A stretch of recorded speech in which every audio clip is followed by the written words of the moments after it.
Team India की जीत ये उनके लिए कितनी ज्यादा मायने रखती है, ये आपको इस बात से पता चलता है। जो क्रिकेट के किंग कहे जाने वाले विराट कोहली अपने रिटायरमेंट से कुछ दिनों पहले उनका एक इंटरव्यू आता है और वो कहते हुए दिखते हैं कि जब मैं क्रिकेट की दुनिया को छोड़ के जाऊंगा, यानी जब मैं क्रिकेट से रिटायर लूंगा, तो आप लोग मुझे अरसों अरसों तक देख नहीं पाओगे, आप लोग मेरे बारे में कहीं सुन नहीं पाओगे और मैं कई सालों के लिए गुम हो जाऊंगा। लेकिन वो विराट कोहली जिनको रिटायरमेंट लिए हुए अभी 3 महीने भी नहीं हुए और उस इंडियन टीम की बड़ाइयां करने में और उनके बिना वो रह नहीं पाते, जिस इंडियन टीम ने उनके बगैर ओवल टेस्ट ग्राउंड पर एक और इतिहास रचा है और इंग्लैंड की टीम को सबसे नैरो यानी सबसे छोटे रन की मार्जिन से टेस्ट क्रिकेट की हिस्ट्री में उनको आखिरकार उनके घर पर ही हराया है। जी हां, टीम इंडिया की ये सबसे छोटे रन की मार्जिन जीत है और हिस्ट्री में कभी भी टेस्ट क्रिकेट में इतने क्लोज आकर कभी भी कोई भी टीमें मैचें ना जीती और शायद ना ही कभी इतने क्लोज कोई मुकाबला आया भी है। लेकिन विराट कोहली ने क्या कुछ कहा है मोहम्मद सिराज के बारे में, टीम इंडिया के बारे में, ये सारी चीजें चलिए मैं आपको बताता हूं। लेकिन हेलो दोस्तों, वेलकम बैक टू द क्रिकेटोलॉजी।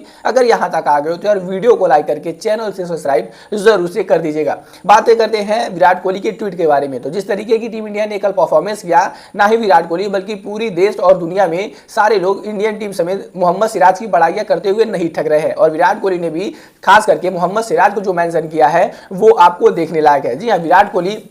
के देखरेख में जो मोहम्मद सिराज ने अपने करियर को चालू किया, 8 सालों तक विराट कोहली के अंडर में यानी आरसीबी के टीम का हिस्सा रहे, वहां से अपनी करियर को बिल्ड किया और हमने देखा कि मोहम्मद सिराज अगर इस टूर पर सबसे ज्यादा किसी को मिस कर रहे थे तो वो थे विराट कोहली, क्योंकि विराट कोहली और उनकी जो वाइब थी वो एक अलग ही थी। इन दोनों खिलाड़ियों का जो एग्रेशन था वो बिल्कुल सेम ही था। लेकिन कहीं ना कहीं मोहम्मद सिराज ने विराट कोहली के उस लेगेसी को खत्म नहीं होने दिया और ग्राउंड पर भी वही जोश दिखाया, वही एक्सप्रेशन दिखाया और जिसको लेकर टीम इंडिया ने आगे अपना रास्ता तय किया और आखिरकार आखिरी मुकाबले में जहां पर हमारे लिए सबसे ज्यादा क्रूशियल मुकाबला था, ये डू और डाई था। अगर ये हम हारते तो इंग्लैंड की टीम 3-1 से हमें ये सीरीज हरा देती, अगर ये मुकाबला ड्रॉ होता तो इंग्लैंड की टीम हमें 2-1 से ये सीरीज हराती, यानी हमें ये मुकाबला जीतना ही जीतना था। और मोहम्मद सिराज ने हमारे लिए एन वक्त पर आके परफॉर्मेंस किया, जहां पर हमें सिर्फ 35 रनों के अंदर ही 5 विकेट झटकने थे और मोहम्मद सिराज ने आकर 3 विकेट तो अकेले ही वहां से ले लिए और पूरे मैच में उन्होंने 56 ओवरों की गेंदबाजी की। विराट कोहली ने उनको लेकर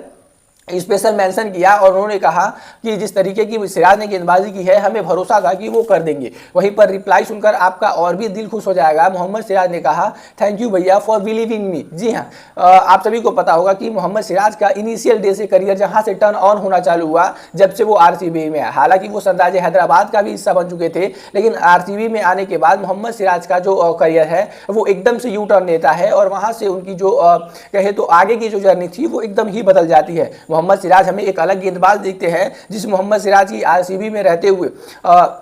इकोनॉमी 9 की थी, वो 1-2 सालों में हमें मोहम्मद सिराज इतने ज्यादा बदलते हुए नजर आए हैं। अपने लाइन और लेंथ पे, अपनी बॉलिंग पे उन्होंने इतना ज्यादा काम किया है कि आईपीएल जैसे टूर्नामेंट में ना ही जसप्रीत बुमराह, ना ही कहे